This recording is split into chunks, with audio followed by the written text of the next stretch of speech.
Bismillahirrahmanirrahim. Assalamu alaikum. I am Dr. Zahida Parveen, PhD Special Education from University of the Punjab, Lahore, and I am working as Assistant Professor in University of Education, Lower Mall Campus, Lahore.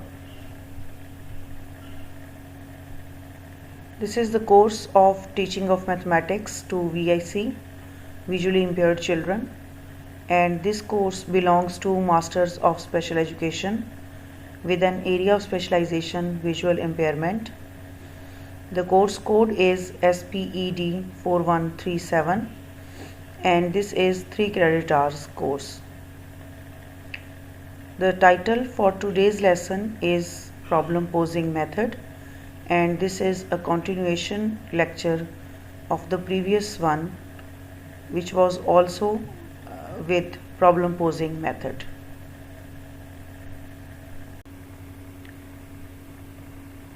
Today we will discuss different kinds of problem posing, and in our previous lecture we have already discussed that what is problem posing and how this method is applied in the classroom, and further we have already discussed that what skills are required if we want to use problem posing method in our mathematical classrooms, and then we have discussed some benefits and some examples of problem posing method in mathematics class, and now today we will discuss different kinds of problem posing.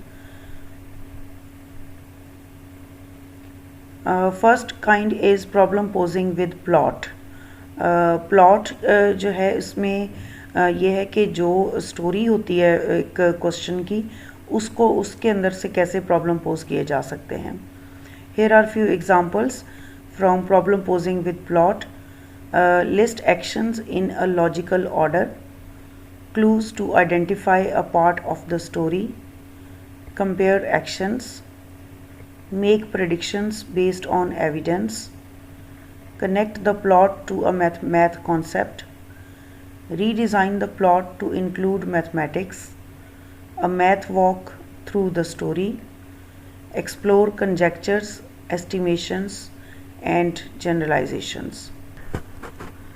So these are the steps when you are using problem posing and you want to use the strategy of plot in your classroom.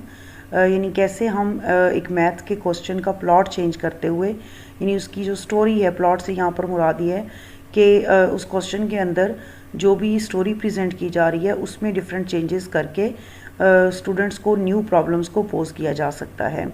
सो इस तरह से बच्चे जो हैं वो new problems उनको साथ साथ मिलती जाती हैं और स्टूडेंट्स खुद भी प्लॉट को चेंज करके न्यू स्टोरी में चेंजेस करके जो एक नया प्रॉब्लम है उसको पोज कर सकते हैं अपने लिए और उसकी प्रॉब्लम सॉल्विंग की तरफ जा सकते हैं. Now we have an example of mathematical task where we need to change the plot. Let's pretend that the monster in our story charges the boy 35 cents for each multiplication problem and 60 cents for each division problem he solves. अब यहाँ पर देखें कि एक story create की जा रही है कि एक मॉन्स्टर है जो कि अगर एक बच्चा जो है वो मल्टीप्लिकेशन के क्वेश्चंस को सॉल्व करता है तो उसे 35 सेंट्स पे करता है, और अगर एक बच्चा जो है वो एक डिवीजन का प्रॉब्लम सॉल्व करता है तो उसे 60 सेंट्स पे किए जाते हैं. अब ये एक स्टोरी है, इसका एक प्लॉट है कि उसमें एक मॉन्स्टर है जो कि पे कर रहा है चार्जेस. तो इसमें डिफरेंट जो है वो फर्स्ट जो टीचर की तरफ से प्रॉब्लम पोज किया जा सकता है, that is like how many types of each problem did the monster solve if the boys bill is $15. ठीक है, तो उसको कितने पैसे देने पड़ेंगे अगर उसने $15 दिए हैं तो बच्चे ने कितने क्वेश्चंस सॉल्व किए हैं. ठीक है, तो उसके अकॉर्डिंगली फिर इस क्वेश्चन को सॉल्व किया जाएगा. अब यहाँ पर बच्चों के लिए आप ओपन एंडेड भी इसको छोड़ा जा सकता है कि how many different solutions can you find.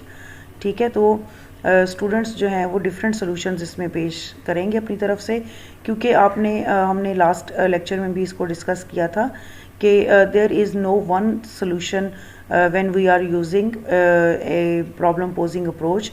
There cannot be only one solution to or only one answer to a question. ठीक है, you can experience in this question, in this problem posing situation, that there is no one answer is possible. हर बच्चा जो है या हर group जो है वो हो सकता है डिवीजन के क्वेश्चंस की तरफ ज़्यादा चला जाए, या कोई ग्रुप जो है वो मल्टीप्लिकेशन के ग्रुप की तरफ ज़्यादा चला जाए. तो डिफरेंट आंसर्स बच्चों के हो सकते हैं, लेकिन ये सिचुएशन पर डिपेंड करता है. ठीक है. नेक्स्ट प्रॉब्लम पोजिंग की जो डिफरेंट काइंड है उसमें है problem posing with character. Now we will discuss that how problem posing can be differently used when by making changes in the character of the story. Make the character come to life. Put the character in the student's classroom, bedroom, kitchen or community park. Make the story real to the children. What open-ended tasks can characters face? ठीक है, तो इसमें हम एक hypothetical characters जो हैं उनको बनाते हैं, उनको हम बच्चों को इंट्रोड्यूस करवाते हैं जो भी, और ये कैरेक्टर्स जो हैं वो उनकी डेली लाइफ, जो उनके डेली लाइफ होती हैं उसमें से भी लिए जा सकते हैं. लाइक जो रियल लाइफ रिलेशनशिप्स होते हैं उनको यूज़ किया जा सकता है एज अ कैरेक्टर, या फिर जो हाइपोथेटिकली कैरेक्टर्स को बनाया जा सकता है.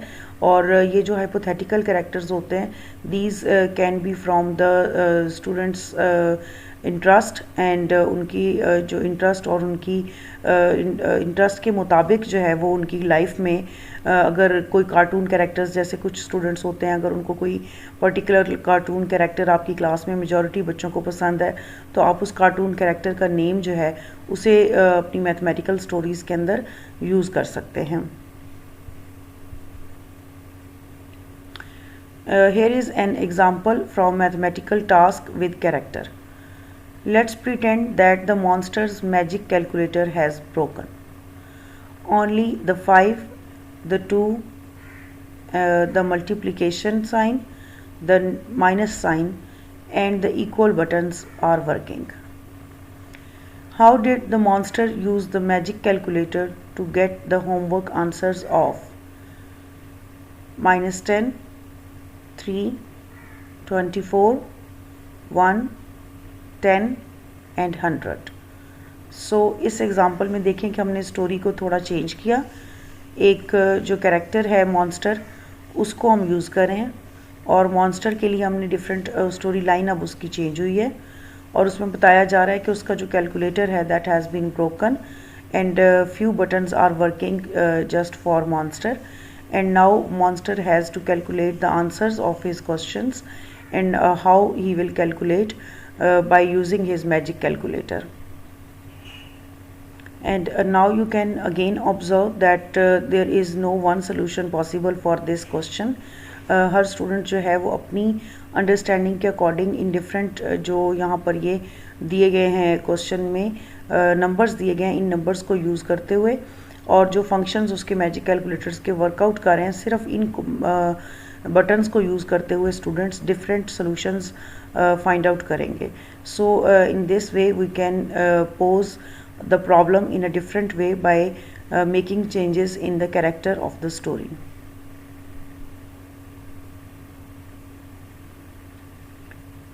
Now the next kind of problem posing is problem posing with illustrations. Illustrations can capture students' interest and imagination, visualize the mathematics, enhance the details of the narrative, place mathematics in a meaningful context.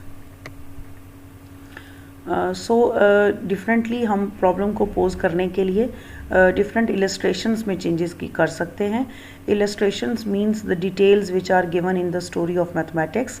तो वो जो details story में दी जा रही होती हैं उन details को चेंज किया जा सकता है और बार बार उसमें चेंजेस करके न्यू प्रॉब्लम्स पोज किए जा सकते हैं स्टूडेंट्स को. इलस्ट्रेशंस में when we make changes in illustrations, how it benefits the students, that it captures the student's interest and imagination. Student is able to visualize the mathematical problem in his brain and he is able to solve those problems. and plus these changes in illustrations enhances the details of the narrative, यानी बच्चे को बहुत detail से जो story बताई जा रही है उसमें ये ऐड करता है, एक डिटेल स्टोरी प्रेजेंट की जाती है। इसके अलावा जो है वो place mathematics in a meaningful context, क्योंकि एक स्टोरी बनी हुई होती है उसमें इलस्ट्रेशंस इतनी डिटेल से बताई जा रही होती हैं, तो उसकी वजह से जो मैथ्स है वो एक मीनिंगफुल कॉन्टेक्स्ट में आता है, बच्चे की डेली लाइफ के साथ रिलेट कर रहा होता है और वो इंटरेस्ट के साथ उन प्रॉब्लम्स को सॉल्व कर रहा होता है। Here is an example that how problem posing can be done in our classroom by making changes in illustrations.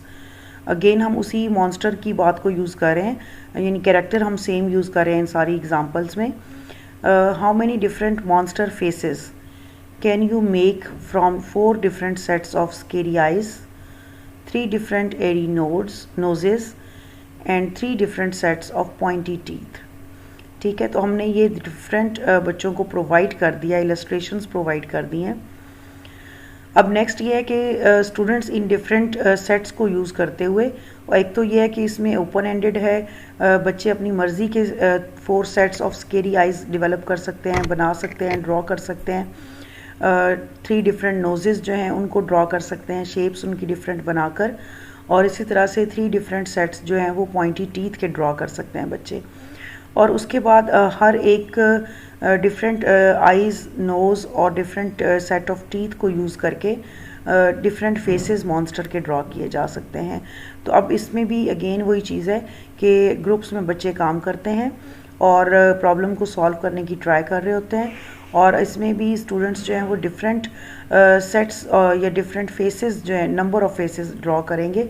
हो सकता है कोई ग्रुप जो है वो इसमें 12 फेसेस ड्रॉ कर सके, कोई ग्रुप जो है वो इससे कम फेसेस को ड्रॉ कर सके। तो एनीवेज़ इसमें ये होता है कि कितने भी फेसेस को ड्रॉ कर लें, बच्चों की प्रैक्टिस हो रही होती है कि किस तरह वो डिफरेंट सेट्स को यूज़ करके एक जो फेस है उसमें चेंजेस बना सकते हैं, चेंजेस ड्रॉ कर सकते हैं।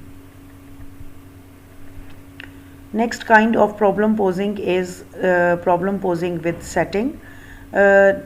इसमें ये होता है कि जो डिफरेंट सेटिंग प्रोवाइड की जा रही है उसमें चेंजेस कर दी जाती हैं, और उस न्यू चेंजेस के साथ जब प्रॉब्लम पोज किया जाता है तो स्टूडेंट्स उसको सॉल्व करने की कोशिश करते हैं। Consider how the students can relate to the setting. Settings help to create integrated teaching units. Students can begin to see the mathematics in the everyday. And now here is an example of mathematical task with setting. Respond to our class survey about the places where we do our math homework.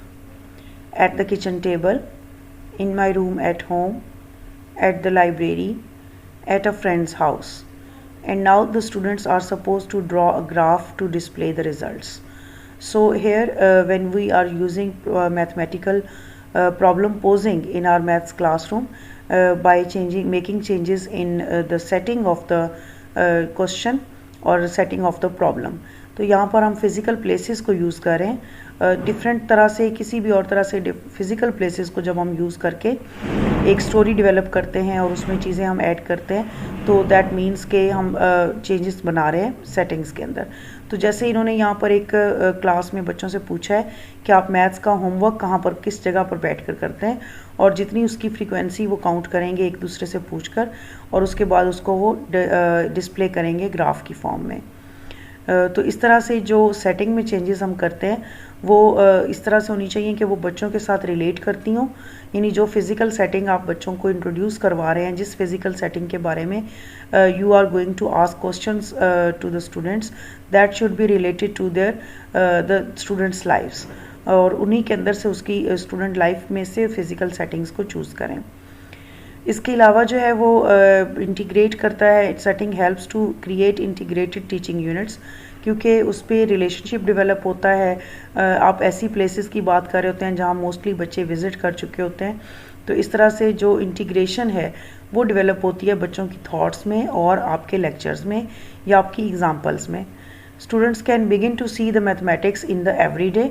तो जब वो everyday life से आप उनकी examples को choose करेंगे, उनकी settings को चूज़ करेंगे, तो definitely they will feel related with the everyday life. उनको मैथमेटिक्स एक आइसोलेटेड यूनिट की तौर पर नज़र नहीं आएगा, बल्कि एक इंटीग्रेशन नज़र आएगी उनकी एवरीडे लाइफ के साथ। इस एग्जांपल को हम ऑलरेडी डिस्कस कर चुके हैं।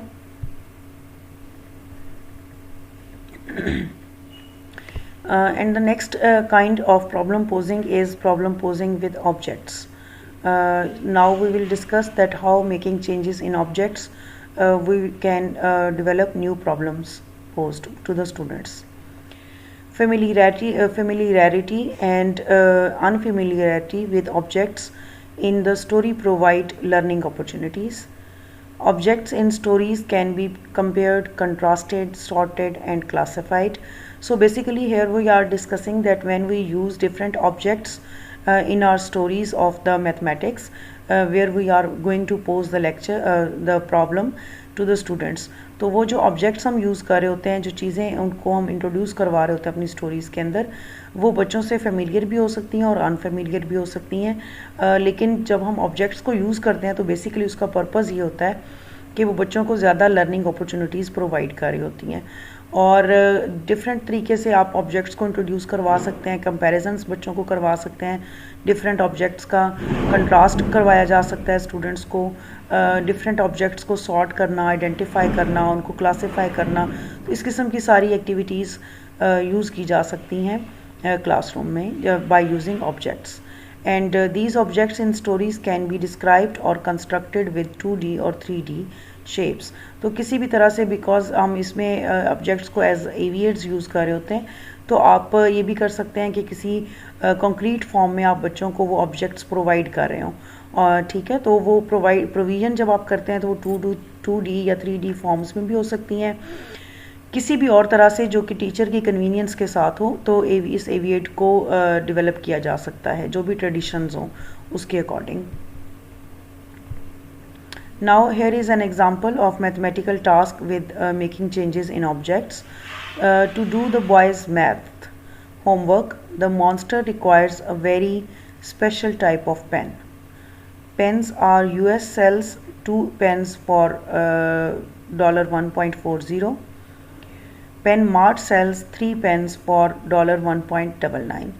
So here in this example we are using dollars, and here you can see pens are US and Pen Mart. These two are basically two grocery stores जिनके बारे में हम बात करें कि वहाँ पर डिफरेंट प्राइस के साथ पेन्स जो हैं वो सेल किए जा रहे हैं। 2 पेन्स की प्राइस जो पेन्स आर US है उस पर $1.40 है, और 3 पेन्स की प्राइस पेन मार्ट पर $1.99 हैं। नाउ अब हम इस स्टोरी के साथ और इसमें जो ऑब्जेक्ट्स पेन्स यूज़ हो रहे हैं उसके साथ हम क्वेश्चन जो प्रॉब्लम पोज करेंगे स्टूडेंट्स को, that could be like this: which store has the better buy, pens are US और pen mart, how do you know? ठीक है, कहाँ से ज़्यादा बेहतर है कि ख़रीदा जाए? Which store would you go to buy 24 pens? ठीक है, show your thinking in words, numbers and pictures.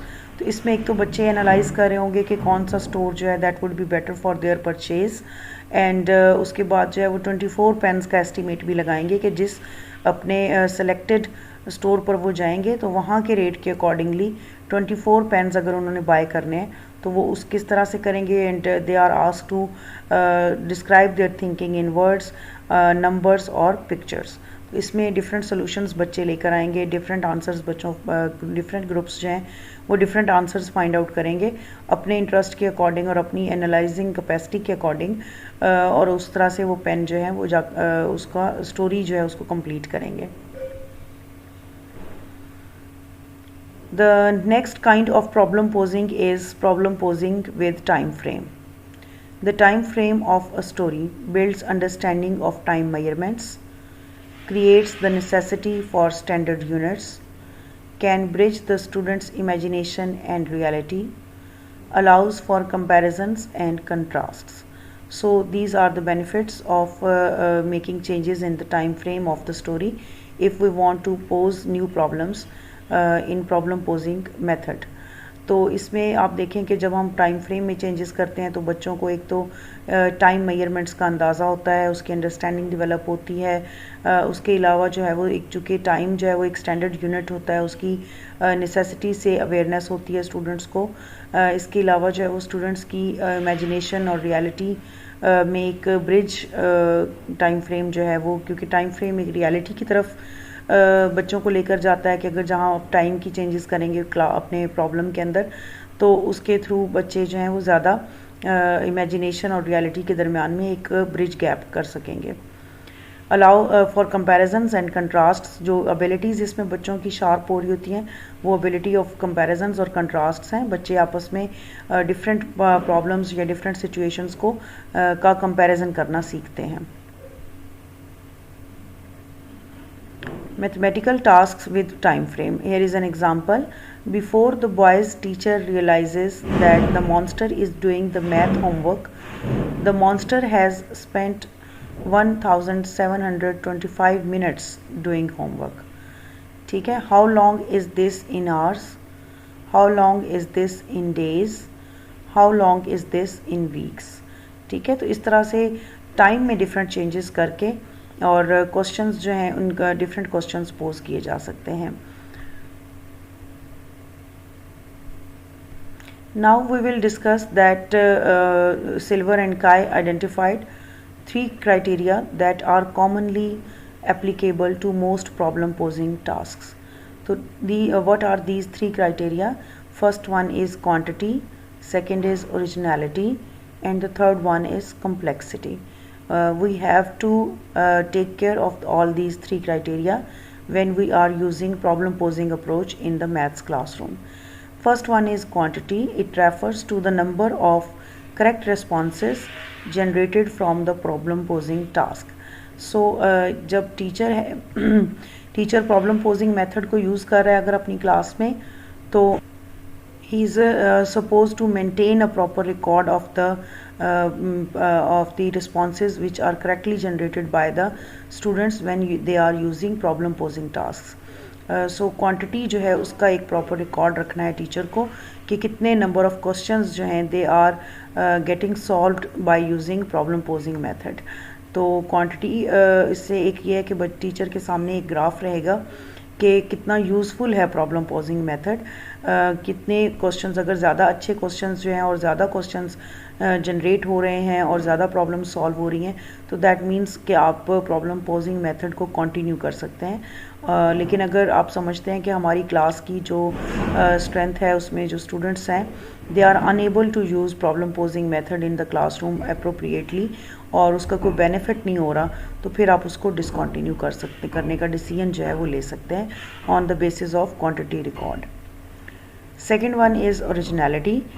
It is also another feature of responses that can possibly be used as a criteria to measure students' creativity.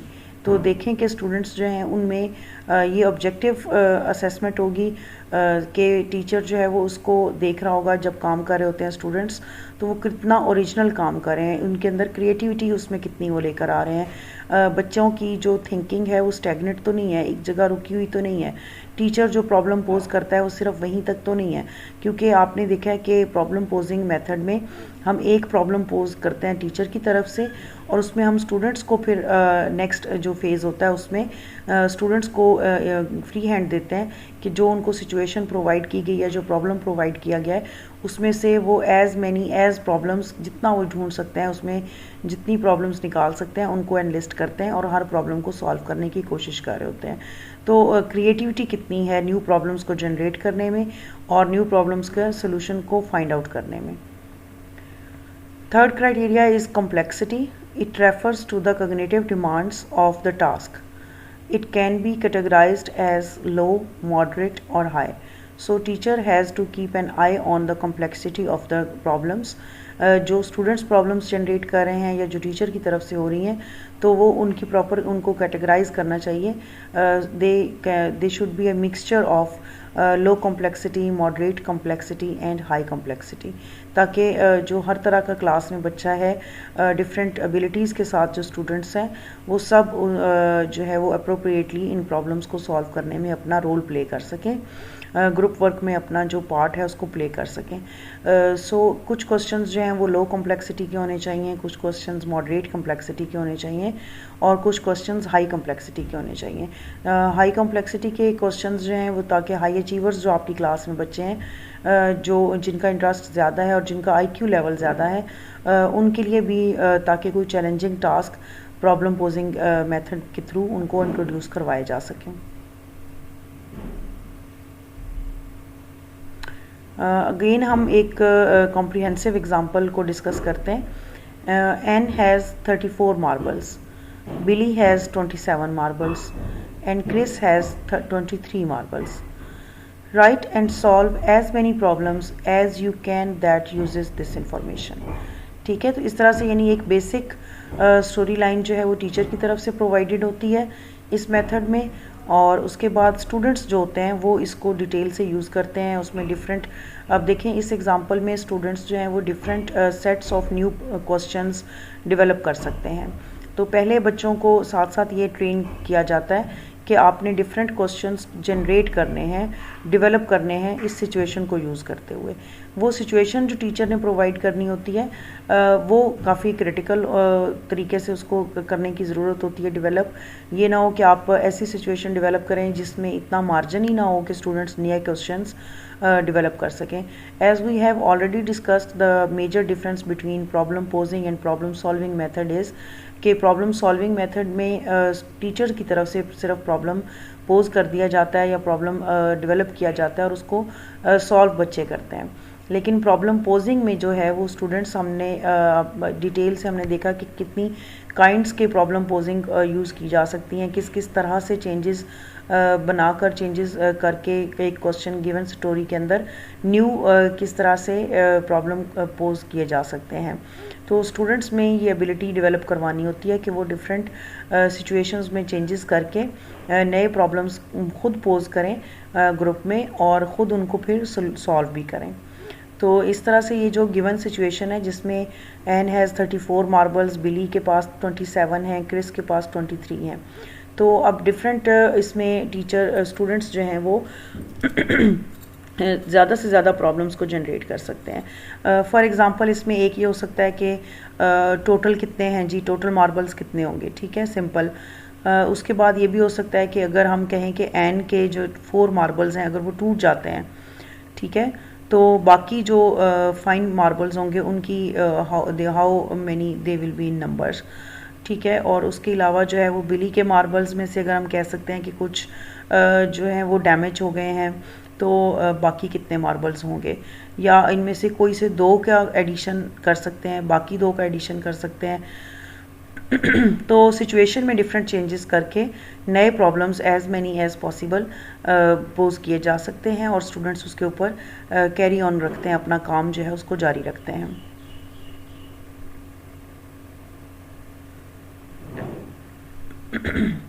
यहाँ पर हम देख रहे हैं कि कुछ जो है वो स्टूडेंट्स किस तरह से प्रॉब्लम्स पोज कर सकते हैं। इसी के जो हम मार्बल्स की एग्जांपल हमने ली थी उसकी डिटेल दी हुई है। How many marbles do they have all together, how many more marbles does Milly have than Chris, ठीक है। इसमें स्टूडेंट्स को माइनस करना पड़ेगा कि कितने बिली के पास कितने ज़्यादा हैं क्रिस की निस्बत। How many more marbles would they need to have together as many marbles as Sammy, who has 103? तो इसको सॉल्व करेंगे बच्चे। Can Anne give marbles to Billy and Chris so that they all have the same number? If so, how can this be done? अगर हम चाहते हैं कि तीनों के पास इक्वल नंबर ऑफ मार्बल्स हो जाएं, वो एक दूसरे को डोनेट कर दें और इस तरह से डोनेट करें कि सबके पास, तीनों के पास जो है वो बराबर नंबर में मार्बल्स आ जाएं, तो फिर इसको हम बराबर में कैसे डिवाइड करेंगे, ठीक है, तो जो टोटल है उसको वो 3 पर डिवाइड करना पड़ेगा स्टूडेंट्स को। तो इस तरह से वो इस न्यू प्रॉब्लम सिचुएशन को हैंडल करेंगे, उसको सॉल्व करने की ट्राई करेंगे। Now suppose Billy gives some marbles to Chris. How many marbles should he give Chris in order for them to have the same number of marbles. तो पहले हमने पिछली प्रॉब्लम में तीनों को सेम नंबर्स में डिवाइड करने के लिए प्रॉब्लम पोज किया था, और यहाँ पर सिर्फ 2 जो उसमें से हैं उनको आपस में एक दूसरे के साथ इक्वेट करने के लिए मार्बल्स वो किस तरीके से एक दूसरे को देंगे और डिवाइड कैसे करेंगे, इक्वली डिवाइड कैसे करेंगे 2 लोग। ठीक है, तो इसमें प्रॉब्लम की नेचर चेंज हो रही है। Suppose Ann gives some marbles to Chris. How many marbles should she give Chris in order for them to have the same number of marbles. तो दूसरे 2 जो स्टूडेंट्स हैं उनके नेम्स के, यानी अब हमने पहले बिली और क्रिस को इक्वेट किया था, और अब न्यू सिचुएशन में आप एन और क्रिस को आपस में इक्वेट कर सकते हैं। सो ये सिर्फ डिफरेंट कुछ सिचुएशंस हैं जो आपके सामने लिस्ट की गई हैं, जो कि ये प्रीवियस हमारे पास प्रॉब्लम की एग्जांपल थी, इसको यूज़ करते हुए इतने जो 6 क्वेश्चंस हैं वो पोज किए जा सकते हैं बच्चों के सामने, और बच्चे खुद डेवलप कर सकते हैं इन क्वेश्चंस को। और इसके अलावा कई और क्वेश्चंस बच्चे खुद अपनी मर्ज़ी से डेवलप कर सकते हैं, और उन क्वेश्चंस को के फिर प्रॉब्लम सॉल्विंग की तरफ भी जा सकते हैं। सो इस तरह से जो प्रॉब्लम पोजिंग मेथड है इसको यूज़ किया जाता है मैथ्स की क्लास में। ये एक बड़ा बेनिफिशियल मेथड है, क्योंकि इसमें जो स्किल बच्चों की डेवलप हो रही होती है प्रॉब्लम पोजिंग की, क्योंकि जब बच्चे खुद प्रॉब्लम्स को क्रिएट करते हैं, प्रॉब्लम्स डेवलप करते हैं, तो ये इट्सेल्फ एक ऐसा क्यू होता है जिसकी वजह से बच्चे बहुत डिटेल के साथ और बहुत क्विकली प्रॉब्लम सॉल्विंग की तरफ जाते हैं। तो जब एक प्रॉब्लम ऑलरेडी डेवलप्ड प्रॉब्लम बच्चों के सामने पेश किया जाता है, जैसा कि प्रॉब्लम सॉल्विंग अप्रोच में होता है, तो उसमें वो काफ़ी हद तक डिपेंडेंट होते हैं, स्केयर्ड होते हैं कि हमने पता नहीं कौन सा क्वेश्चन टीचर ने दे दिया है। लेकिन इनमें एक काइंड ऑफ रिलैक्सेशन स्टूडेंट्स के माइंड में होती है, क्योंकि वो प्रॉब्लम्स क्रिएट भी खुद कर रहे होते हैं और उनके आंसर्स भी खुद फाइंड आउट कर रहे होते हैं। तो इस वजह से जो है वो उनका प्रॉब्लम सॉल्विंग अप्रोच वो ज़्यादा ईजिली इसमें अप्लाई कर रहे होते हैं।